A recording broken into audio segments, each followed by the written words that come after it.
혜진님, 저희 오늘은 또 아직 겨울이 끝나지 않아서 또 영하 10몇 도로 내려간 그런 날이어서 저희가 실내로 또 왔어요. 그죠? 그러니까요. 수요일쯤에 진짜 따뜻했는데 입춘 오고 나서 입춘 지날 때 진짜 되게 따뜻했는데 약간 바로 또 추워져가지고. 그쵸. 아마 마지막 주의인 것 같아요. 그쵸? 맞아요. 그렇게 생각하니까 아쉬운 것 같아요. 또 마지막이라 생각하니까. 그쵸. 저희 요번에는 동료라는 주제로 책을 골라오기로 했잖아요. 그러니까 친구도 아니고 지인도 아니고 동료인데 혜진님께서는 이 주제로 어떤 책 골라왔는지 소개해 주시겠어요? 저는 한 2, 3년 전에 읽었던 책인 것 같거든요. 근데 엄지혜 작가님의 까다롭게 좋아하는 사람이라는 책을 읽었어요. 근데 이 책이 이제 이 작가님께서 기자로도 일하셨고 에디터로도 일하셨고 인터뷰어로도 일하셨던 작가님인데, 이 작가님이 쓰신 에세이예요. 이 작가님이 스스로에 대해서 사람들을 예민하게 보고 그리고 오래 지켜보고 천천히 좋아한다고 이야기를 하시거든요.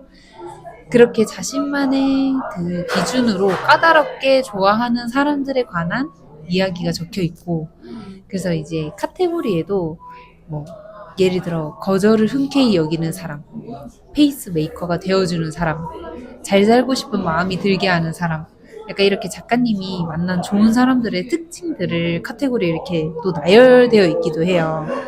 그래서 이 책을 통해서 내가 일하고 싶은 동료의 특징과 또 내가 되어주고 싶은 좋은 동료에 대해서 이야기해보면 좋겠다는 생각이 들더라고요.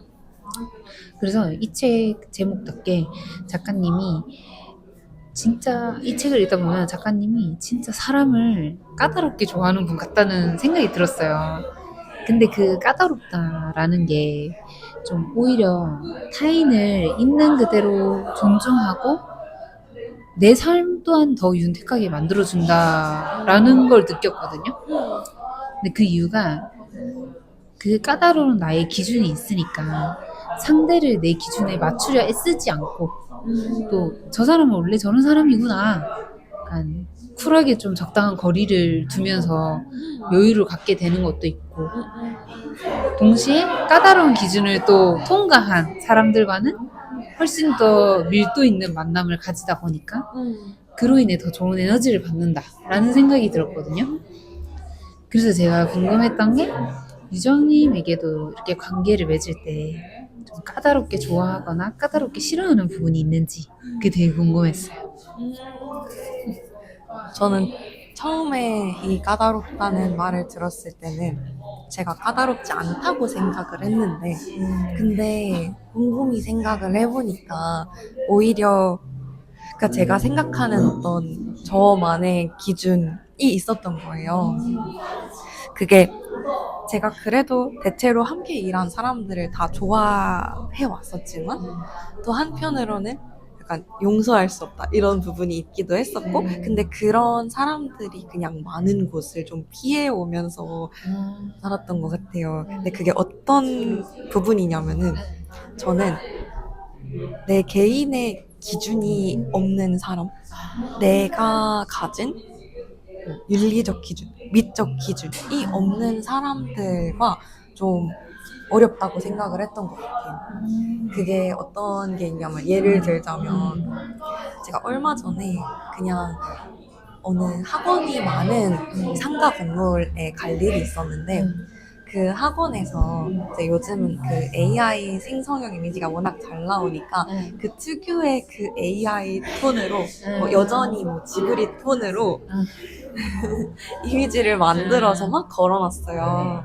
홍보물을 만들려고 하니 사실 얼마나 편해요. 무료로 이렇게 뚝딱 만들어주는 이미지들이 정말 편하겠지만 저작권에 대한 윤리도 없고, 그런 어떤 이런 식으로 만들어야겠다는 미적 기준도 없고, 저는 그게 제가 사실은 견딜 수 없는 부분이었다는 걸 갑자기 그 홍보 전단지를 보고 깨달은 거예요. 또 그 전단지가 엄청 여러 개가 붙어 있었는데 정말 그 이 똑같은 AI 톤에 여러 개의 이미지가 있는 걸 보면서 아, 나 이거 못 참는구나 이런 걸 좀 느꼈어요.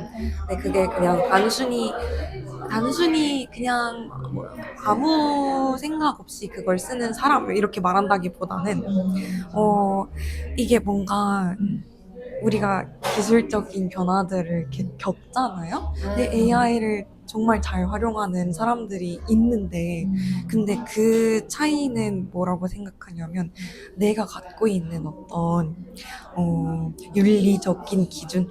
내가 이 기술에 대해 응하는 윤리적인 방식을 나만의 걸 갖고 있지 않고, 뭔가 이렇게 저작권 개념 없이 이미지를 생산을 한다거나 아니면은 그런 인간적인 문제들을 고려하지 않은 채 약간 AI를 떠받드는 사람이라든지 아니면 좀 이런 어떤 기준 없이 만드는 결과물에 대해서 아무런 불편함을 느끼지 못하는 사람이라든지 제가 그런 사람들을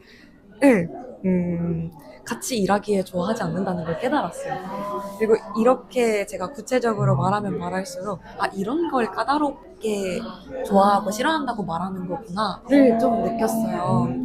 그래서 그 반대로 제가 같이 일하면서 좋아했었던 동료들은 어떤 동료들인가를 생각하면 그 기준이 나만의 것이 있는 사람들이었었던 거예요.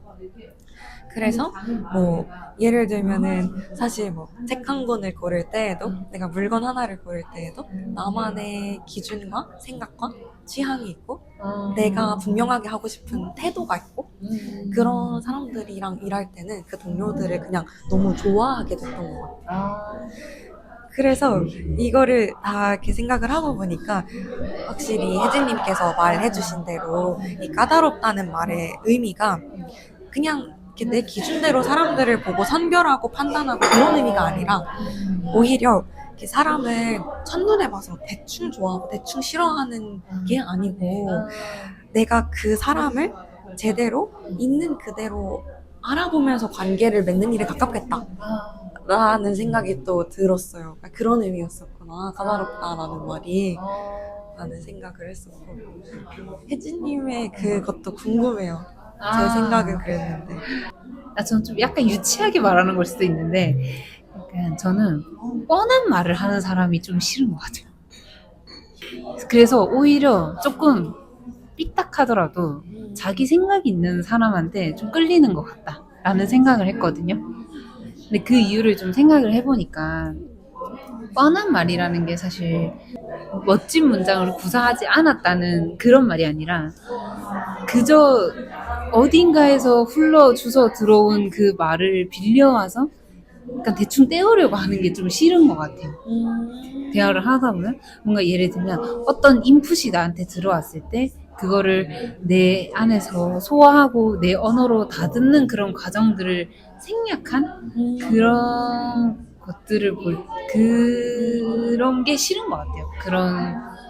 그런 면이 싫은 것 같은데 그래서 동시에 그래서 어떤 사람이 좋냐 했을 때 반대로 저는 좀 느리거나 어설퍼도 치열하게 고민하고 행동하는 태도를 보면 그게 좀 존경스러운 것 같아요.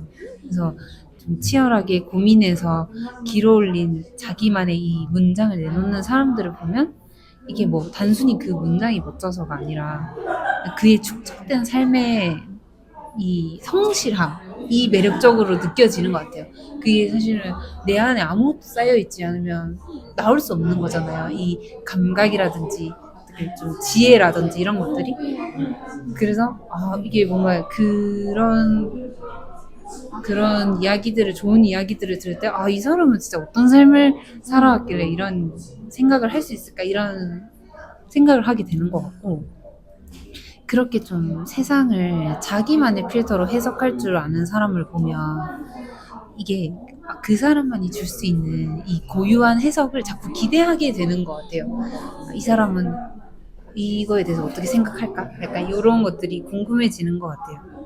그래서 그래서 비유도 생각을 좀 해봤는데, 약간 좀 뻔한 말들은 좀 아무 질감이 느껴지지 않는 약간 매끈한 종이 같은 느낌이면 이 아까 말한 좀 자기만의 필터를 거친 말에는 그 사람의 고민, 그런 고통, 기쁨 이런 것들이 묻어 있어서 좀 울퉁불퉁한 질감을 만지고 있다라는 느낌이 느껴져서 좋은 것 같아요. 이제 그 사람의 좀 복잡하면서도 이게 고유한 그 세계를 경험하는 것도 재밌는 것 같고, 그래서 그걸 보면서 저도 약간 오 저렇게 생각할 수도 있구나 약간 이런 것들을 제 시야도 트이는 것 같고, 좀 단순히 말하면 서로에게 좀 진짜 영감이 되고 인사이트가 되어줄 수 있는 그런 동료에게 끌린다, 그런 사람들을 좀 까다롭게 좋아한다 라는 생각을 했던 것 같아요. 저는 혜진님이 말씀해주신 버전으로 하는 게 너무 좋아서 그걸로 하고 싶어요. 근데 저 그냥 연관에서 너무 공감하는 부분이 뭐였었냐면은 이제 제가 갖고 있는 어떤 AI 결과물에 대해서 갖고 있는 불편함이 어떤 게 있냐면 그게 그 말씀하신 매끈함이었거든요. 그 안에 어떤 말씀하셨던 고민이나 이 생활에서의 성실함들, 뭐 내가 겪었었던 일들 이런 게 전혀 들어가 있지 않은 겉보기에 되게 유려한 매끈한 것들이 저는 어느 정도는 이걸 좀 위기의식을 갖고 봐야 된다는 생각이 들어가지고 좀 그런 부분이 있는 것 같아요. 저도 너무너무 공감하는 것 같아요. AI 툴을 쓸 수밖에 없으니까. 근데 저도 좀 화나는 경우가 이거 AI로 몇 초 만에 할 수 있는 거 아니야? 라는 말을 들을 때 정말 좀 화가 나는 것 같아요. 그리고 요즘 강의들이 진짜 많잖아요. 근데 몇 초 만에 뚝딱 이거 만들 수 있습니다. 이렇게 하는데 실제로 그걸 써보잖아요. 그러면 내가 사실은 원하는 그 결과물이 나올 때까지 100번이고 200번이고 시도를 해봐야 되는 거예요. 그래서 사실은 내가 상상한 대로 처음부터 수작업으로 만들었던 게 시간이 더 빨랐을 수도 있고, 근데 그런 사람들은 편할 것 같아요. 내가 뭘 만들어야 될지 모르겠는데 이게 필요하니까 그냥 있으면 좋겠다 하면 영상 하나 있으면 좋겠는데, 이미지 하나 있으면 좋겠는데, 기획 하나 하면 좋겠는데, 뚝딱 약간 이렇게 쓸 사람들한테는 용이할 것 같은데, 그럴싸해 보이면 되는 거니까. 맞아, 그럴싸해 보이네. 근데 저는 그게 여전히 자기 기준이 없는 결과물에 티가 난다고 생각하거든요. 그러니까 이게 그냥 기술이 있기 전에 내 기준과 태도가 있는 게 먼저지? 라는 생각을 하면서 그러면서 저는 이제 비슷한 게 이제 AI랑 대화를 워낙 많이 하잖아요. 그게 저도 제 대화를 진짜 많이 하게 되는데 근데 그 방식이 약간 사람과의 대화 방식, 사람과의 어떤 관계 맺기 방식을 되게 좀 미흡하게 만들 수도 있겠다는 생각을 너무 많이 하고 있어요, 요즘. 그 얘기를 해봤습니다. 그리고 이 두 번째로 또 이야기하고 싶었던 게 뭐냐면, 이 책을 읽으면서 들었던 생각이, 관계에 있어서 거절도 정말 중요하다는 생각이 들었어요. 이 작가님이 거절 후에 진짜 관계가 시작된다고도 이야기를 하셨거든요. 근데 각자 그 이유가 각자의 사정과 마음, 추구하는 방향이 다르다는 걸 알기 때문이라고 하셨어요. 심지어 이제 작가님은 상대가 너무나 편안한 말투로 본인의 이 제안을 거절할 때 내가 이 거절을 오해 없이 받아줄 거라는 확신이 있구나라고 생각을 하신대요. 그래서 저는 그게 되게 멋있다고 생각을 하게 됐거든요. 그래서 실제 동료 관계에서도 사실 거절로 인해서 갈등이 일어나는 경우가 많은 것 같은데, 그래서 유정님께서도 이런 동료 관계에 있어서 거절을 하고 싶은, 해야만 하는, 하지만 하기 어려운 그런 상황에서 어떻게 대처하시는지 궁금했어요. 근데 이게 거절 후에 다시 편안하게 시작되는 관계라는 게 너무 공감 가는 말이면서도 제가 잘 하는 일들은 아닌 거예요. 근데 오히려 그래서 최근에 어떤 경험을 했었었냐면은 특히 직장 생활을 할 때보다 그 프리랜서로 일을 할 때 분명히 거절해야 될 걸 두루뭉실하게 거절할 때 이게 문제가 될 수 있겠다라는 생각을 되게 많이 했던 것 같아요. 근데 이게 말한 것처럼 저는 제 뉘앙스가 좀 조심스러운 편이라서 그렇게 그런 쿨한 거절 같은 거를 잘 못 해봤던 것 같아요. 근데 오히려 상대방이 느낄 부담을 생각하면 분명하고 편안하고 쿨한 거절이 그 사람에게 더 좋았을 텐데 라는 생각이 확실히 들더라고요. 그래서 저는 뭐 최근에 그냥 반성했었던 일은 그냥 거절하면 되는 일인데 너무 많은 단서를 붙여서 여기까지는 가능한데 라고 이야기를 했던 게 사실은 좋은 이야기, 좋은 커뮤니케이션 방식은 아니었었다는 생각이 들더라고요.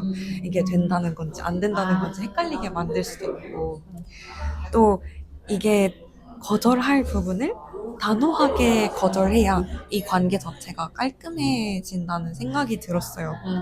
그래서 내 태도를 분명하게 하는 일이 거절을 포함해서 그게 얼마나 중요한지를 또 직장 생활에 있을 때보다 프리랜서로 있을 때 또 그 이후에 생긴 동료들로부터 훨씬 더 많이 느꼈던 것 같아요.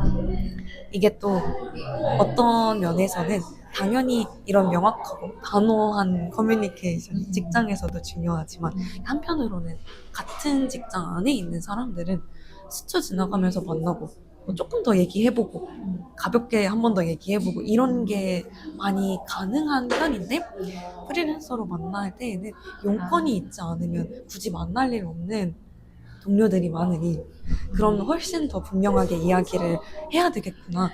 가능한 건 가능하다. 불가능한 건 불가능하다. 지금 모르겠다면 지금 모르겠다. 이런 걸 제가 분명하게 이야기해야겠다는 어떤 종류의 반성을 했었었고 그게 그 프리랜서의 동료 관계들이 훨씬 더 느슨한 관계이기 때문에 더더욱 필요할 수도 있겠다. 직장에서 이렇게 여러 번 물어보고 스쳐 지나가듯이 묻고 답할 수 있는 그런 기회들이 생기지 않으니까 라는 생각을 했어요. 그렇겠네요. 진짜 프리랜서 입장에서는 더더욱 그 거절이 분명해야 될 것 같다라는 생각을 그럴 수 있겠네요.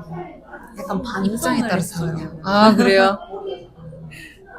근데 또 사실은 거절이라는 게 그렇잖아요. 이제 거절을 못 하겠는 그런 마음이 이유가 여러 가지가 이렇게 있는 것 같기는 한데 뭐 일의 이 지속성? 뭐 사실 그런 거일 수도 있겠고 프리랜서에게는 근데 아니면 이 직장 내에서는 사실은 미움받고 싶지 않은 그런 마음도 있는 것 같아요. 계속 얼굴 보고 일을 해야 하는 동료다 보니까 근데 여기 그 작가님이 얘기하신 그 문장이 이거거든요. 대충 미움받고 확실하게 사랑받을 것이라고 얘기를 하세요. 제가 이 마인드가 진짜 멋있다고 생각을 했거든요. 그래서 거절에 있어서도 이 마인드가 좀 중요한 것 같다는 생각이 들었어요. 이렇게 저 스스로가 저도 저 스스로를 생각했을 때 다른 사람에게 보여지는 제 모습을 생각했을 때 뭐 어떤 부탁이든 잘 들어주는 동료보다는 들어줄 때 확실히 들어주는 동료로 보여주고 싶다는 생각이 드는 거예요. 그래서 근데 그러기 위해서는 제가 생각했을 때 거절의 이유도 명확하게 이야기를 좀 해줘야 될 것 같고 이 거절이 그냥 안 돼요 이게 아니라 내가 이런 상황 때문에 안 됩니다 약간 이런 것들을 명확하게 얘기해주고 동시에 승낙할 때는 또 흔쾌히 들어줘야 되는 것 같아요. 뭔가 들어줄 때는 그냥 네 뭐 약간 이런 것보다는 오 완전 가능하다 약간 이렇게 해줘야지 좀 그런 신뢰가 쌓이지 않나. 이게 안 된다면 진짜 안 되는 이유. 그래서 다른 사람들로 하여금 안 된다고 하면 이 사람한테 부탁을 했을 때 안 된다고 하면 진짜 안 되는 이유가 있고 된다고 하면 무조건 되는 거구나 라는 그런 강한 신뢰가 전 더 좋은 것 같아요. 근데 이런 신뢰를 쌓으려면 또 많은 노력이 필요한 것 같다라는 생각도 들었고 거절을 할 때 좀 너무 미안해하지만 않는 것도 중요한 것 같고 거절만 하는 대신 다른 제안을 주는 것도 좋은 것 같아요. 이게 안 되는데 아니면 뭐 요렇게라든지 아니면 시간을 뭐 이렇게라도 다 바꾼다든지 그렇게 해도 괜찮을 것 같다. 괜찮은 방법인 것 같다. 그런 생각이 좀 들었던 것 같아요. 그러네요. 진짜 너무 실용적으로 맞는 말, 다 맞는 말인 것 같아요. 수락할 땐 흔쾌히 수락하고 거절할 때는 조금 더 이유와 대안을 알려주는. 원래 개발자들이 제일 많이 하는 게 그건 안 돼요 이런 말 아니에요? 그렇다고 하더라고요. 저는 뭐 회사의 개발자는 없는데 맞아. 그리고 마지막으로 제가 좀 이야기를 나누고 싶었던 부분이 이렇게 계속 타인에 대해서 생각을 하다 보면 결국엔 나를 돌아보게 되는 것 같거든요. 이 책의 마지막 장에도 작가님이 되고 싶은 어른에 대해서 이야기를 하세요. 작가님은 어떤 어른이 되고 싶냐 하면은 눈치를 잘 보는 어른, 상대의 마음과 태도를 잘 살펴서 상처를 주지 않는 사람, 따뜻한 말 한마디가 필요할 때 망설이지 않고 표현하는 사람이 되고 싶다고 이야기를 하셨거든요. 또 삶을 자주 성찰하고 글로 남긴다면 조금 더 괜찮은 사람이 되지 않을까라는 마음도 나타내셨단 말이에요. 되게 좋았는데 사실 좋은 사람, 좋은 어른, 좋은 동료가 되고 싶은 마음 누구에게나 있는 것 같아요.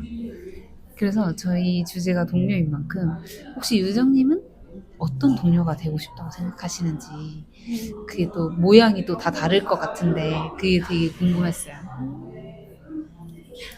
저는 일단은 그 동료가 갖고 있는 개성과 캐릭터를 그대로 알아봐주는 동료가 되고 싶다는 생각이 되게 커요.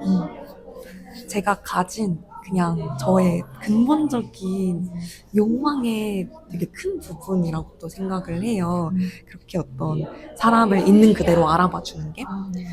저는 누군가를 잘 모르고 애정이 없을 때는 그냥 사람들이 다 두루뭉술하게 일반적이고 평범한 거라고 생각해요. 그거는 잘 모르고 잘 애정이 없기 때문에. 근데 내가 그 사람을 진심으로 대하게 되는 순간에 모두들 각기 다르게 특이하고 특별하다고 생각해요. 그래서 사람을 그냥 다 평범하지, 다 그냥 그렇지 뭐 이렇게 생각하는 게 아니고 그 사람 한 명 한 명이 이 사람은 이래서 특별해, 이 사람은 이래서 특이해, 이 사람은 이래서 웃겨 이렇게 이야기하는 게 저는 되게 좋더라고요.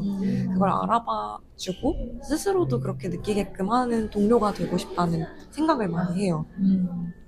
그래서 좀 친해지고 나면 보통 또 그런 이야기 많이 하잖아요. 진짜 재밌는 사람이네? 진짜 이상한 사람이네? 뭐 이런 이야기를 긍정적으로 하잖아요.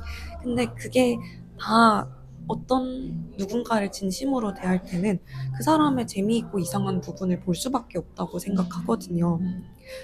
그 비슷한 맥락에서 동료의 취향을 기억하는 것도 되게 즐거운 부분이에요.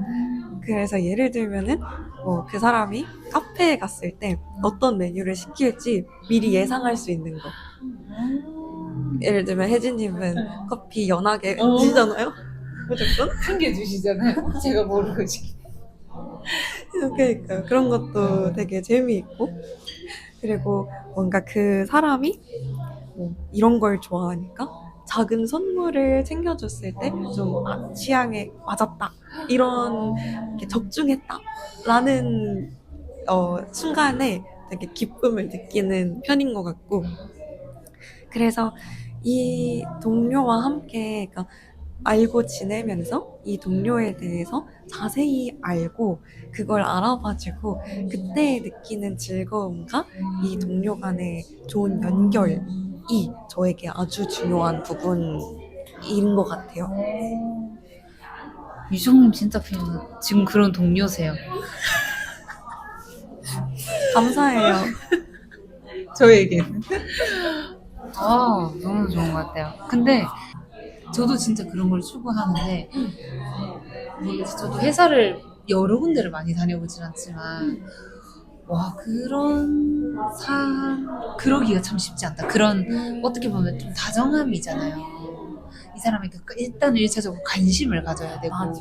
2차적으로는 이해를 해야 하고, 이런 건데, 그런 우리에게 다정함이 있으면 좀 더 괜찮을 것 같아. 더 좋을 것 같은데, 이제, 보통 회사는 사실 경쟁, or 무관심.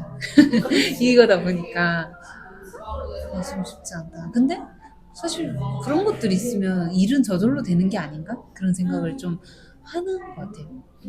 일을 약간 잘 시키기보다 약간 잘 하게끔 만드는 그런 환경 구성, 그런 사람들을 배치해주고 너무 좋은 것 같아요. 그래서 저는 칭찬 많이 해주는 것도 되게 좋아요. 맞아, 맞아, 맞아. 구체적으로 칭찬하고 진짜 산더미 같이 칭찬하고 오, 그게 그렇게 서로 잘 할 수 있게끔 환경을 만들어주는 일. 반응해주고. 응, 맞죠? 응, 근데 여기 책에서도 뭐 작가님이 어떠한 결과물에 그냥 무감하게 넘어가고 싶지 않다고 하셨거든요. 거기에 누군가가 쏟은 노력에 있어서 마음껏 이렇게 칭찬해주고 알아주고 싶다라는 얘기를 하셨었는데 그게 되게 기억이 남았는데 그게 제일 중요한 것 같다는 생각을 하는 것 같아요. 그래서 저도 좀 생각을 해봤는데 저는 누군가가 저를 봤을 때 저 사람과 함께 더 근사한 일을 꾸며보고 싶다라는 생각이 드는 동료가 되고 싶다는 생각이 들었어요. 예를 들어서 약간 맛있는 거 먹는 사람 보면 식욕이 돌잖아요. 그런 것처럼 좀 일을 즐겁게 몰입해서 하는 사람을 보면 옆 사람도 그런 일 욕심이 드는 것 같거든요. 네, 맞아요. 근데 제가 직업을 바꿨던 이유도 이게 마케터로 일하고 있는 누군가가 자신이 하는 일을 너무 즐겁게 몰입해서 사랑하면서 일을 하는 모습을 보니까 마케터에 대해서 잘 모르는데 나도 저렇게 일하고 싶다는 마음이 들기도 하는 거예요. 저는 뭐 책을 보면서 그런 생각을 했던 거였는데 그래서 좀 그 동료와 함께 이런 일하는 이상적인 모습을 구체적으로 들어본다면 예를 들면 좀 결과보다는 발견을 공유하는 모습, 관계 그리고 좀 디테일을 만지면서 같이 즐거워하고 그리고 난관에 부딪혔을 때 그거를 뭔가 불평불만하기보다는 약간 호기심으로 함께 풀어야 할 퍼즐로 좀 받아들일 수 있는 그런 동료이고 싶다. 약간 일을 할 때도 좀 너무 이런 결과가 이랬네 저랬네 뭐 이런 것보다는 중간중간에 뭐 내가 좀 좋은 걸 발견했다 이러면 이 카피 너무 좋지 않아요? 뭐 약간 이 광고 소재 되게 잘 만들었지 않아요? 그냥 상관없는 일인데 그런 것들도 말할 수 있고 그리고 되게 작은 부분인데 그런 작은 부분 하나를 뭔가 누군가 바꿨을 때 이거 하나 바꾸니까 진짜 약간 전체가 산다. 진짜 사는 것 같다. 이런 얘기들을 해줄 수 있는 그런 게 좋겠다. 저는 그렇게 좀 일할 때 누군가 시키지 않아도 각자의 일을 더 잘하게끔 되는 것 같거든요. 그래서 좀 제가 일을 할 때 개인적으로 뿌듯한 순간이 언제냐면 이 팀원분들이 아까 얘기한 거랑 같은 맥락인데 뭔가 일과 관련된 좀 재밌는 발견을 했을 때 그런 것들을 이제 저한테 가져와서 그냥 보여준다던가 가끔 그렇게 막 말을 시작을 하시거든요. 혹시 쓸데없는 말 해도 돼요? 뭐 이렇게 물어보는데 저는 그게 되게 좋은 것 같아요. 그러면 되게 뭐 어디서 자기가 본 컨텐츠 이런 거 보여주고 이런 건데 그런 이야기도 어쨌든 그 관계 안에서도 그리고 어쨌든 결론적으로 일에서도 도움이 되는 거니까 그리고 이런 정말 이 작은 부분의 이 디테일이 사실은 대충 하고 넘어갈 수 있는 것도 그냥 뭔가 그것도 어떻게 하면 좀 사용자 경험을 좋게 할까 그런 고민이 될 때 그거를 또 같이 얘기하고자 가져올 때라든지 아니면 문제가 발생해서 해결하고 싶을 때 같이 좀 해결했으면 좋겠다라고 가져온다든지 그러면 되게 내 일이 바쁘지만 그것만큼 좀 기분 좋은 순간이 없는 것 같아요. 내가 그거를 함께 공유하고 싶은 동료구나라는 거를 느낄 때. 근데 그렇게 내가 그런 동료가 되고 싶다 생각하니까 사실은 그래서 알아서 더 내가 성장하려 하고 배우려 하고 하게 되는 것 같아요. 왜냐면 내가 좀 더 좋은 인사이트와 뭔가 좋은 대안과 이런 걸 주고 싶으니까 그러면 이제 또 제 안에 또 더 많은 것들이 축적돼야 되니까 그런 것들이 이렇게 선순환으로 어쨌든 잘 되는 게 아닐까? 그런 생각을 하는 것 같아요. 뭔가 얘기를 다 들으니까 혜진님한테는 함께 신나게 일을 잘 할 수 있는 동료들이 되게 중요한 것 같다는 생각이 들었어요. 그런 것 같아요. 그 신나게가 중요한 것 같아요. 신나게. 맞죠? 신나게. 그게 사실은 오히려 일을 더 잘하게 되는 것 같다. 이렇게 말없이 그냥 한 톨의 시간도 버리지 않고 일을 하는 것보다 서로 이렇게 대하고 이야기하고 하면서 서로에게 좋은 영향을 주고 서로의 시야를 트여주고 뭐 이런 것들이 있는 것 같아요. 유정님이 골라오신 책도 한번 소개해 주시겠어요? 저는 그 하필 책이 좋아서라는 책을 골라왔는데 이게 이제 작가분 세 분이 파트를 세 개로 나눠서 각자 이제 자기 이야기를 쓴 그런 책이에요. 그래서 김동신, 신현선, 정세랑 작가 이렇게 실제로 일로 만난 동료들 세 명이서 같이 이제 만든 책이었었고 제가 원래 이 동료라는 주제를 갖고 책을 고를 때 이번에는 도서관에 가서 책을 좀 골라봤어요. 저 책을 이렇게 좀 펼쳐보면서 어떤 이야기를 같이 하면 좋을까 생각을 했는데 딱 이 책을 처음 펼쳤을 때 들어가는 말에 이런 문장으로 시작을 하는 거예요. 좋아하는 동료들과 작은 책을 쓰고 싶었다. 그래서 이거다 하고 이제 골라왔거든요. 그 말을 쓴 게 이제 소설가 정세랑 작가인데 이 정세랑 작가가 원래는 출판사 편집자 출신이신 거예요. 그래서 이제 책을 함께 만들었었던 동료들과 함께 이 책을 나누고 싶었다고 이야기를 해요. 그래서 이 표현도 너무 좋았었던 게 하필 책을 지나치게 사랑하여 직업으로 삼게 된 이들이라고 이제 이 출판계 동료들을 표현을 했는데 이게 또 너무 마음에 와닿는 표현이더라고요. 그래서 이 세 명의 저자분들 중에서 김동신 작가는 북 디자이너이시고 그리고 신현선 작가는 원래는 출판사 홍보기획으로 시작을 하셔서 지금은 프리랜서 작가로 일을 하고 계신데요. 그래서 이제 이 분이 또 그 신현서 작가님이 정세랑 작가님과 같은 출판사의 회사 동료로 처음 만나게 됐는데 그 우정에 대한 이야기도 되게 인상 깊었었거든요. 그래서 이런 세 사람의 직접적인 동료애도 느낄 수 있고 또 이 출판계에 있는 다른 느슨한 동료들과도 그 따뜻한 온도감을 느낄 수 있는 그런 책이었어요. 그래서 이렇게 책을 사랑한다는 공통점으로 모인 동료들의 이야기를 보면서 다른 업계에도 이런 연결감이 있을까 이런 생각도 좀 해보게 되기도 했었고요. 그래서 저는 이제 이 책을 골라 읽으면서 좀 이런 문장들이 눈에 들어왔어요. 이게 그 말씀을 드렸었던 신현선 작가와 정세랑 작가가 처음 회사에서 만나서 특별한 친구로 발전하게 된 과정인데 뭐라고 쓰셨냐면은 친구, 동기 이 단어가 그 말이 따뜻하게 등을 쓸어주는 커다란 손 같아서 참 좋았다. 회사에서도 친구를 만날 수 있는 거구나. 근데 이게 이제 신현선 작가가 쓴 말이었었는데 이후에 정세랑 작가가 먼저 퇴사를 한대요. 그래서 퇴사를 하고 나서 혼자 이제 홀로 남겨져서 너무 심심하고 허전했다. 외로움에 사무쳤다. 이런 이야기를 하기도 했는데 이제 동료라는 말은 사실 친구랑 조금 다르기는 하지만 이 두 분의 관계처럼 회사가 꼭 삭막한 공간만이 아니라 또 의미 있는 관계를 만들 수 있는 공간이라는 점에 대해서도 어느 정도 공감하거든요.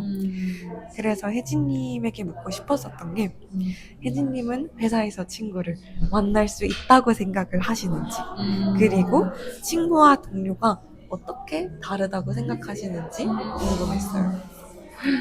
저는 일단은 그 이정님 얘기 이거 좀 적어주신 거에서 감동받았던 게 그 소설 속에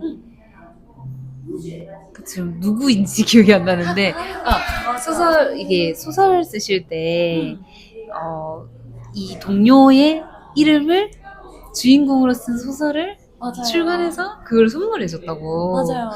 그리고 이제 또 상대방의 이 체계에서 상대방을 표현할 때 나의 심지라고 표현을 했다고 하는 그 부분이 저는 부럽다는 생각까지 들었거든요. 와, 이런 동료를 이렇게까지? 그래서 아무튼 그에서 1차적으로 너무 감동을 받았고, 그러면서 이제 동료랑 친구의 차이는 뭘까라는 고민도 해봤는데, 저는 회사에서 친구를 만들 수 있다고 생각은 해요. 근데 그게 조건이 저한테는 그 뭐냐면 회사에서 친구를 만들어야겠다는 생각을 하지 않은 채 일을 하다 보면 친구가 될 수도 있다고 생각을 해요. 그래서 회사라는 게 어쨌든 친목을 하러 가는 건 아니고 일을 하러 가는 것이지만, 근데 또 맡은 책임을 다 하다 보면 서로에 대한 인간적인 신뢰가 전우애가 쌓이게 되잖아요. 어쩔 수 없이 진짜. 근데 그 신뢰가 임계점을 넘으면 퇴사 후에도 보고 싶은 친구가 되는 것 같아요. 그래서 근데 이게 꼭 주어지는 월급 같은 개념이 아니라 잘하면 받을 수도 있는 보너스 같은 개념으로 받을 수도 있는, 친구가 될 수도 있는 그런 것 같아요. 그래서 표현 너무 좋은데요? 에세이에 써야겠는데요? 그래서 그래서 친구와 동료의 차이점을 또 계속 생각을 해보니까 이렇게 바라보는 방향이 좀 다른 것 같아요. 그러니까 친구는 어쨌든 마주보는 사이인 것 같고, 너와 나 이렇게. 근데 동료는 그냥 하나의 우리가 목표 지점이 있는데 그거를 이제 향해 나란히 걷는 그런 사이인 것 같은데, 진짜 좀 같이 띄워주는 페이스메이커 같은 느낌인 것 같거든요. 그 사이에 일이 존재해야 되는 거죠. 근데 우리가 같이 하고 있다는 일이. 근데 저는 그게 꼭 삭막하다고 생각하지는 않거든요. 그 이유가, 근데 저는 어떨 때는 친구보다 동료랑 있을 때 더 마음이 편할 때도 있거든요. 근데 그 이유를 좀 생각을 해보니까 동료는 나의 사생활이 아니라 어쨌든 나의 능력과 나의 태도를 보잖아요. 내가 문제를 해결하고 성실하게 책임을 다하고 이럴 때 동료들은 서로를 인정을 해주는 건데, 근데 그게 그저 나라서라기보다는 내가 무언가를 해냈기 때문에 받는 인정인 것 같은데, 근데 그런 인정이 또 나의 자존감을 단단하게 만들어주는 하나의 요소인 것 같더라고요. 예전에는 좀 이런 게 삭막하다고 생각할 때도 있었거든요. 근데 그냥 이것도 정말 수백만 가지의 사랑에 있어서 하나의 모양이 아닐까? 그런 생각도 좀 해봤고, 있는 그대로의 이 존중과 사랑과는 좀 또 다른 이 존중과 사랑인 것 같다. 그런 차이가 있지 않을까? 저는 좀 그렇게 생각해봤어요. 어떤 어느 정도 조건부에 제약이 있는 맞아요. 약간 그렇게 생각해봤어요.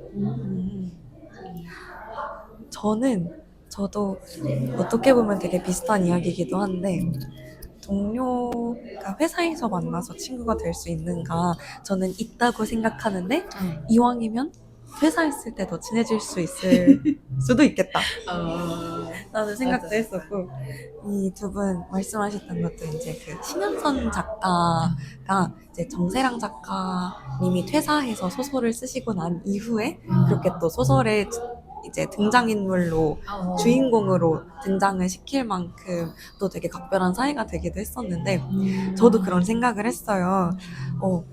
퇴사를 했기 때문에 더 각별한 관계, 친구 관계가 될 수 있을 수도 있다 이런 생각도 했었고 저 또한 마찬가지로 좀 그런 경험을 했던 것 같아요. 제가 오히려 퇴사를 했기 때문에 더 친구 관계가 되는 느낌을 받기도 했었는데 예를 들면 입사 동기가 사내 연애를 했었는데 저는 퇴사한 동기여서 제일 먼저 알게 됐거든요. 같이 다니고 있는 동기는 함부로 이야기할 수 없으니 결혼할 때까지 말을 할 수 없었는데 저는 바로 알게 되었던 그런 일이 있었는데 이제 그거는 그냥 하나의 그 사례고 이제 제가 그런 퇴사한 지 벌써 한 그 4년쯤 된 동료들을 지금도 만나고 있는 경우가 있는데 이제 그때 같이 일했었던 제 사수 그리고 다른 팀이지만 너무 좋았었던 동료를 지금도 이렇게 종종 만나요. 그때를 이제 생각하면은 회사에 다닐 때도 너무 좋았고 제가 너무 좋아했고 결이 잘 맞는다고 생각했고 그랬었던 동료들을 이제 퇴사를 하면서 또 아무 부담 없이 만날 수 있게 됐던 것 같아요. 같이 할 수 없었던 것들은 너무 슬펐지만 근데 그렇게 밖에 나왔기 때문에 더 자유롭게 이야기할 수 있는 부분도 분명히 있는 것 같다고 느꼈었고 그 사람들과 그래서 제가 친구냐라고 물어본다면은 되게 확실하게 친구다라고 말할 수 있을 것 같아요. 근데 이제 한편으로는 친구랑 동료가 어떻게 다르냐 정말 혜진님이랑 비슷한 이야기인데 그 친구는 그냥 서로 다른 곳을 바라봐도 상관없는 것 같아요. 옛날부터 친했었던 친구들이 이렇게 한자리에 모여 있으면 다 다른 데를 이렇게 바라보고 있다는 걸 느끼거든요. 하는 일도 다르고 지금 겪는 상황도 다르고 근데 괜찮은 거죠. 그래서 다 다른 거 보고 다른 이야기를 하는데 그냥 그 안에서 되게 잘 지내는 이런 느낌을 받고 대신 동료는 한 곳을 바라보고 있는 거죠. 그래서 이제 그 같은 곳을 바라보는 동료에 대한 확실히 좀 애틋함도 있는 것 같아요. 그래서 또 동료였었다가 지금은 퇴사하고 친구가 된 사람들을 생각해 보면은 예전에는 같은 곳을 바라봤지만 지금은 다른 곳을 바라보고 있다는 그런 느낌을 받기도 하고 그래서 그 외에 저는 그 생각을 했어요. 꼭 모험 만화에 보면 동료라는 표현이 나오잖아요. 왜 동료라는 표현이 나오는가 생각하면은 같은 곳을 바라보고 가는 사람들이기 때문에 꼭 동료라는 표현을 쓰는 것 같아요.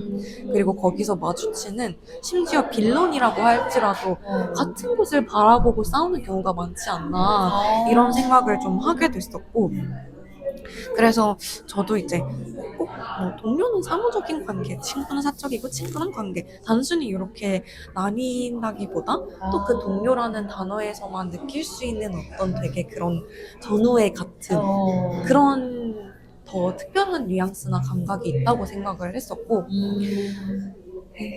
그래서 제가 저는 이제 그런 퇴사에 대한 생각을 많이 하게 됐는데 또 제가 일을 하면서 먼저 이렇게 퇴사하면서 떠나보낸 사람들도 있잖아요. 근데 그런 게 뭐 이렇게 사람에 따라서 좀 무감각하거나 아니면 시간이 지나면서 좀 무감각해질 수도 있지만 또 한편으로는 진짜 퇴사라는 거 되게 큰일이구나 이런 생각도 많이 했거든요. 진짜 여기서 이 작가님이 외로움이 사무친다 이렇게까지 표현을 했던 것처럼 저도 이제 뭔가 회사에서 동료가 먼저 떠났을 때 막 울기도 하고 막 다음에 되게 마음이 계속 오래도록 애틋하기도 하고 이제 그런 마음이 들었었는데 제가 최근에 봤었던 애니메이션 중에 장송의 프리랜이라는 애니메이션이 있어요. 근데 그 애니메이션이 뭐냐면 수명이 다 다른 동료들의 모험 이후의 이야기예요. 주인공만 이 프리랜이라는 주인공만 수명이 너무 길어서 모험이 다 끝나고 나서 동료를 찾아가 보면 어떤 동료는 이미 죽어 있고 어떤 동료는 늙어 있고 이런 이야기들이에요. 그 상태에서 이제 또 새로운 또 완전히 새로운 동료들을 만나고 뭐 이렇게 펼쳐지는 이야기들인데 그래서 수명이 다르거나 목표가 다르거나 그래서 우리가 이런 이유들로 동료가 되었다가 헤어지기도 하고 오랜 시간이 지나서 그 동료를 만날 수 없거나 많이 달라져 있기도 한데 그 모습이 되게 회사랑도 비슷한 면이 있다고 좀 느껴졌어요. 그래서 서로 회사를 다니는 타이밍이 달라서 이별을 하기도 하고 또 나중에 그 옛날 동료를 만났을 때 지금 동료와는 나눌 수 없는 옛날 이야기가 있잖아요. 저는 그 비슷한 이야기를 거기서 보면서 이 회사에서 만났었던 사람들을 떠올리고 되게 진짜 지금 동료들은 공감 못하는 옛날의 그 이야기를 나눈다는 어떤 그 감각도 되게 특별하다고 좀 느꼈었어요. 그래서 거기 막 할아버지가 된 옛날 동료랑 막 이야기를 나누는 이런 장면들이 나오거든요. 이제 그걸 보면서 한때는 그런 함께 했었던 시간들이 있었지 라는 걸 느끼는 이제 그런 장면들을 또 공감하면서 봤었던 것 같아요. 그리고 두 번째로 이런 이야기도 있었어요. 회사에서 업무 관계에서 이제 동료 관계가 어려워지는 이유 중 하나가 어떤 위계 관계 때문이라는 생각도 드는데 이 홍보 기획자로 출발했었던 신현선 작가가 그 어떤 내가 을이라는 생각에서 벗어나기가 되게 어려웠었다라는 어떤 경험담을 이야기했어요. 예를 들면은 나는 내 역할을 홍보 기획자보다 메신저로 느낄 때가 많았다. 나는 종종 을이어야 한다는 생각에서 자유롭지 못했다. 아니 을이라니 그런 생각은 얼마나 후진가. 뭐 이런 이야기들을 했었는데 솔직히 이제 마케터로 일했을 때 저도 마찬가지의 감정을 좀 느꼈었던 것 같아요. 마케터는 다 빌고 다니는 사람이다 이런 이야기를 하기도 했었고 또 프리랜서일 때도 마찬가지고 계약서에서도 을이라고 찍히는 그런 관계인 거잖아요. 근데 이제 이 작가분이 동시에 또 이런 이야기를 해요. 그냥 이 을이라는 생각에서 멈추는 게 아니라 이 관계를 좀 당당하게 일구어 나가면서 친절을 택하기로 했다. 이런 이야기를 하는 걸 보면서 되게 감탄했거든요. 나는 을이기 때문이 아니라 나 자신의 긍지를 위해서 친절로 일하기를 선택했다. 내가 터득한 가장 훌륭한 사회생활의 기술은 친절로 일하기다. 이 얘기를 했는데 그래서 진짜 이런 친절을 택하기로 한 점, 이 친절에서부터 진짜 동등한 동료 관계가 만들어질 수도 있겠다 이렇게 생각을 하기도 했었는데요. 조금은 어려운 업무 관계들 사이에서 이 동료를 대하는 혜진님의 어려운 점은 무엇인지 그리고 이런 걸 좀 어떻게 극복해 나가고 계신지 좀 물어보고 싶었어요.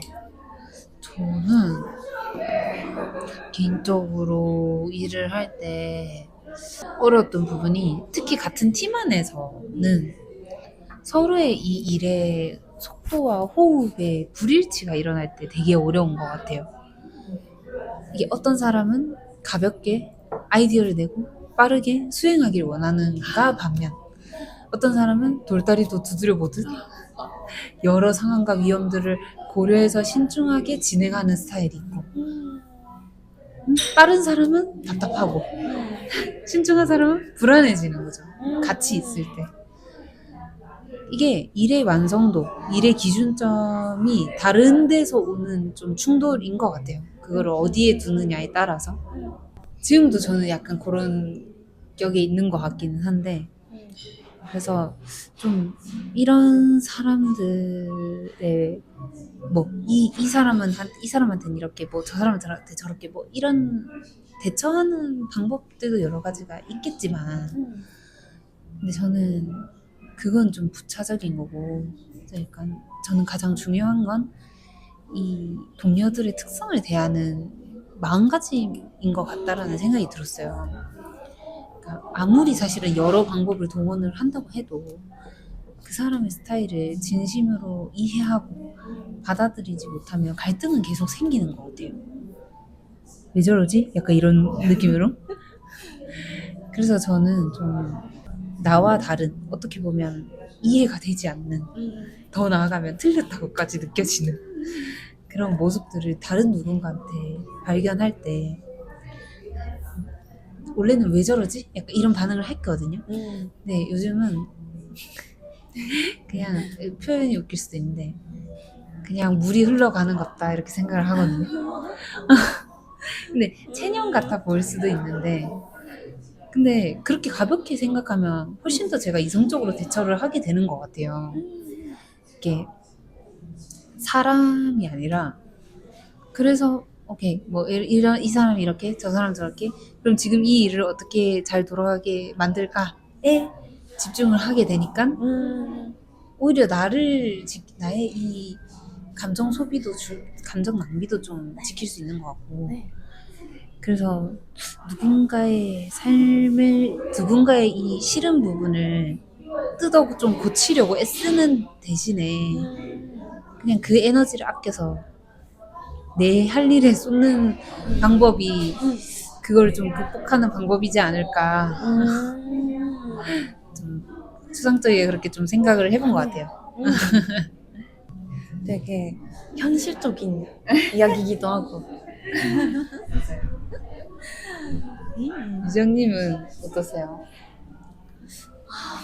저는 저의 어려운 점은 사실 이게 오히려 제 내부에 있었던 것 같은데 혜진님께서 말씀해 주셨던 건 확실히 이제 일을 어떻게 잘 되어가게 만들 것인가에 대한 어떤 생산적인 고민이었었다면은 사실 제가 생각했었던 건 원래 뭐였었냐면은 이 동료 관계에서 나의 마음을 어렵게 하는 부분이 지금 내가 약간 무시당한 건가? 이 을이라는 것과 좀 비슷한 건데 이런 생각을 하는 게 제 스스로를 되게 힘들게 했던 거예요. 그래서 내가 지금 잘 못하고 있다고 생각하나? 내가 지금 이게 아니라고 생각하나? 이런 걸 그냥 저 혼자서 이제 이 생각을 유독 많이 하면서 좀 나를 스스로 괴롭히고 있었다는 생각을 좀 하게 됐거든요, 최근에. 근데 그게 전혀 중요하지 않다는 것도 느끼고 있고, 그리고 오히려 그걸 극복하는 방법도 이 작가님이 이야기한 것처럼 그냥 친절로 일하기를 택하는 게 가장 극복하기 좋은 방법이겠다라고도 생각했어요. 이게 왜냐면은 저는 어떤 편이냐면은 제가 다른 사람을 더 잘 대해주면서 오히려 제가 더 여유와 주도권을 갖게 되는 편인 것 같아요. 그래서 이 진짜 친절로 일하기를 택했다라고 이제 표현해 주셨는데 그 말처럼 제가 그렇게 말하고 행동하기를 택할 때 오히려 제가 더 스스로 약간 자신감을 갖고 일을 할 수 있게 됐던 것 같아요. 그리고 만약에 정말 이렇게 무시를 하는 종류의 이상한 사람이라면 피하면 될 일이고 조금 더 그리고 이게 지금 그런 생각을 많이 하는 이유도 이게 뭔가 직장 생활에서는 사실 피할 수 있는 관계들이 많지 않잖아요. 근데 어떻게 보면 프리랜서로 일할 때는 피할 수 있는 관계들일 수 있으니까 내가 그런 관계들을 만났을 때는 최대한 피하는 쪽으로 일을 해야겠다라는 결론을 좀 많이 요즘 내리고 있고 그리고 그렇지 않은 경우에는 일단은 친절로 대해보자. 그게 오히려 내가 주도권을 가져올 수 있는 방법이겠다라고 좀 생각을 하고 있는 것 같고 그리고 그런 생각을 많이 하다 보니까 다른 사람에게도 내가 그렇게 느낀 만큼 이 사람이 충분히 배려받고 있나? 이것도 많이 고려를 하게 되는 것 같아요. 그리고 그런 고려를 하면서 일을 해나가는 게 정말 나쁘지 않더라고요. 그래서 이렇게 동료를 향한 친절이나 배려 같은 것들이 사실은 상대방을 위한 게 아니라 나를 위한 거라는 생각을 많이 했어요. 이게 다른 사람을 위해서 나를 낮추는 게 아니라 결국에는 나를 위한 일하는 방식이구나 라는 생각을 하고 있고요. 그렇게 좀 생각하기 사실은 쉽지 않잖아요. 음. 왜냐면 친절하게 하면 내가 약간 좀 지는 느낌이 들 수도 있잖아요. 만만하게 볼 수도 만만하게. 있고. 근데 그런 것들을 잘만 한다면 사실은 진짜 유전 얘기하신 것처럼 내가 주도권을 잘 가져올 수 있는 거 아닌가?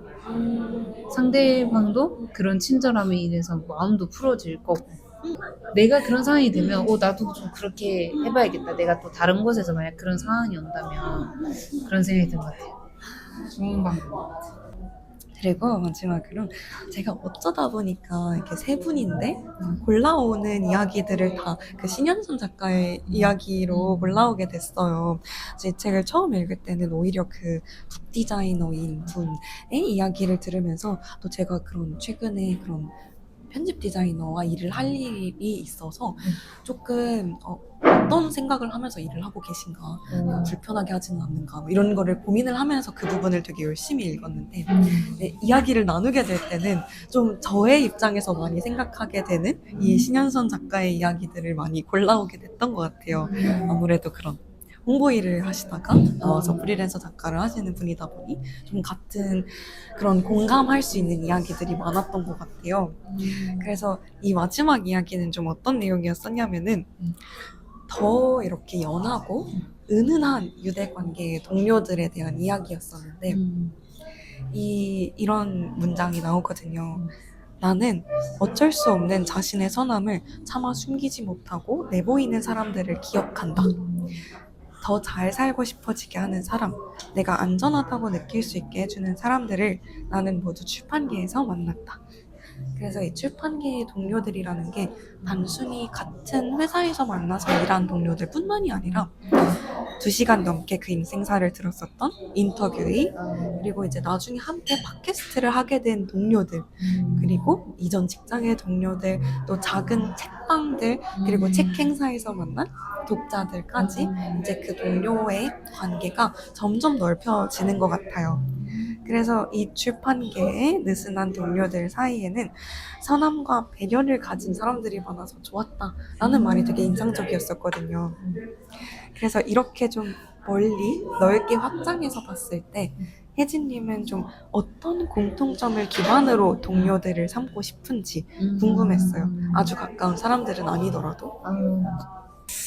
저는 아주 넓게 봤을 때 자신이 하고 싶은 일, 좋아하는 것들을 분명히 알고 행동하는 사람들과 함께 일하고 싶다는 생각을 하는 것 같아요. 또 그런 사람들과 일할 때 더 잘 살고 싶다는 마음도 들기도 하고 더 잘하고 싶다는 마음도 들고 그저 하라는 대로 좀 주어진 대로 약간 하다 보면 나도 모르게 내 삶의 주도권을 잃게 되고 근데 그러다 보면 사람이 불안해지고 근데 그게 부정적인 감정이 쌓여서 삶에서 드러나고 결론적으로 주변에도 안 좋은 영향을 끼친다고 생각을 하거든요. 제가 그거를 제가 지금 마케터를 하고 있는데 마케터를 하기 이전에 보육교사를 할 때 정말 많이 느꼈었어요. 일을 할 때. 왜냐하면 하고 싶은 일, 좋아하는 일이 없고 그냥 어쨌든 이렇게 주어진 대로 흘러가는 대로 어쨌든 이렇게 이 일을 아닌 사람도 분명히 있겠지만 이 일을 한 사람들이 모여있는 곳에 있다 보니까 사실은 이렇게 일 때문에 스트레스 받는다라고 하지만 저는 근데 그 뿌리는 사실은 이렇게 내 삶의 주도권을 잃어버린 것에서 오는 것 같아요. 내가 진짜 하고 싶은 일을 하지 않고 있기 때문에 하지 못하고 있기 때문에 거기에서 오는 짜증, 거기에서 오는 불만 이런 것들이 이제 일에서 표출되고 이런 것들이 표출되면서 서로에게 안 좋은 영향을 미치고 저는 다른 그런 그 일에 대한 불만이 아니라 그렇게 만드는 그 환경이 조금 힘들었던 것 같거든요. 근데 반면에 하고 싶은 일, 좋아하는 것을 아는 사람들은 일단 눈에 생기가 돌고 맞아. 일을 허투루 하지도 않고 맞아. 또 더 잘하기 위해서 동료들과도 더 화합하려고 한다는 생각을 했어요. 그래서 또 화합하기 위해서 갖춰야 하는 성품들이 있잖아요. 근데 사실 그런 것들이 자연스럽게 쌓이는 것 같아요. 그런 사람들이. 그런 걸 자기가 원하고 애쓰고 하다 보면 그런 것들도 자연스럽게 쌓이는 것 같고. 그래서 어떻게 보면 호불호가 분명한 사람이라고 말하고 싶은 것 같기도 한데, 근데 그 사실은 호를 잘 선택만 한다면 자신의 선택에 자신이 책임지겠다는 태도를 가진 사람인 거잖아요. 그래서 그런 사람이랑 함께 일할 때 좀 더 즐겁고 또 함께 성장하면서 일할 수 있지 않나? 그런 생각을 했던 것 같아요. 완전 비슷한 이야기인데 저도 자기만의 삶을 살아가는 사람들이 좋다고 써놨었거든요. 저는 그게 제가 맨 처음에 인터뷰집을 냈을 때 그때 만났었던 사람들, 그리고 이제 그 다음에도 제가 만나고 싶은 어떤 그 예술계 사람들을 만났을 때 제가 제일 좋았었던 거는 그 사람들이 자기 내면의 목소리에 좀 귀를 기울이고 자기 식대로, 어떻게 보면 자기 멋대로 나의 길을 걸어가고 있다는 점이 좋았었거든요. 그래서 그 사람들은 그러니까 제가 그 인터뷰로 만났었던 분들 중에 정말 오래 어떻게 보면 동료나 친구처럼 관계가 지속된 사람들도 있고, 또 그냥 인터뷰로 끝난, 그냥 그때 만나고 아 좋았었지 하고 끝난 분들도 있는데, 근데 그 모든 사람들이 다 이렇게 느슨한 동료라고 생각을 했었어요. 그 공통점이 말하자면 내가 하고 싶은 일을 찾아서 해나가고 있다는 점이었던 것 같은데, 그게 어떻게 보면은, 그러니까 나만의 길을 간다는 게 꼭 세상에 없던 유일한 길을 걸어간다는 얘기도 아니고, 하고 싶은 일을 그냥 딱 찾아놓고 그걸 향해서 쭉 간다는 의미도 아니고, 그냥 늘상 살아가는 태도를 내가 좋아하는 게 뭔지를 찾고 그걸 하기 위해서 애쓰고 찾으려고도 애쓰고, 그리고 그 일을 향해서 뚜벅뚜벅 걸어가는 일들, 그게 그런 사람이 존재하는 것만으로도 저한테 힘이 되더라고요. 그게 어떻게 보면은 같은 목표를 보고 서로에게 힘을 실어주는 동료와도 같지 않을까라고 생각을 했었어요. 그래서 저는 사실 또 훨씬 더 넓게도 봤었는데, 제가 만나지는 않았지만 예를 들면 책을 읽다가 이렇게 동료나 선배로 삼고 싶다고 생각하게 되는 사람들이 있는데, 예를 들면 저는 그런 이스라 작가님이 그렇거든요. 그 이스라 작가님 책을 읽을 때 되게 큰 든든함을 느껴요. 그 작가님이 텍스트 직거래 같은 뉴스레터를 발송을 해서 직접 독자들을 만나고 그렇게 작가가 되셨잖아요. 등단을 한다든지 기성의 방식이 아니라 자기만의 방식으로 글을 쓰는 사람이 된 건데, 근데 그게 저는 뭐라고 해야 될까요? 그러니까 출판계에서 자기만의 길을 개척해간 어떤 선배님처럼 느껴지는 거예요. 그게 그런 사람이 있기 때문에 뭔가 뭐 독립출판을 하든 아니면은 그냥 뉴스레터를 하든 이렇게 사람들이 받아들이기에도 그게 뭐야? 그게 뭐 하는 거야? 이렇게 느끼는 게 아니라 아, 이스라 같은 거구나 라고 생각을 하게 되잖아요. 그래서 이 길을 뭔가 먼저 닦아준 선배님처럼 느껴지기도 하고, 되게 같은 방향을 향해서 가는 한 번도 만난 적 없지만 동료라는 생각이 들어서, 그래서 그런 사람들은 정말 좋은 동료? 없어서는 안 될 동료일 수도 있겠다고 생각을 했어요. 너무 좋은 것 같아요. 맞아요. 근데 유정님은 진짜 이스라 작가님을 진짜 예시로 들었는데, 근데 저도 생각해보니까 항상 보는 이런 채널들을 보면서 저렇게 살아갈 수 있구나, 저렇게 일을 만들어 갈 수 있구나 라는, 사실 그런 삶을 먼저 살아가는 사람들을 보면 사실 만날 수 없어도 그 사람들이 계속해서 내놓는 이런 콘텐츠들을 통해서 내적 친밀감도 생기고, 그러면서 나도 좀 더 이렇게 살아도 되겠다, 나도 좀 더 이렇게 해도 되겠다 라는 안도감도 생기고 힘도 생기고 그런 것 같아요. 그러면서 사실은 그런 마음이 동시에 나도 그런 존재가 되어주고 싶은 게 아닌가라는 생각도 드는 것 같고. 이 랜선 동료들. 아, 그쵸. 그런가 봐요. 맞아요, 맞아요.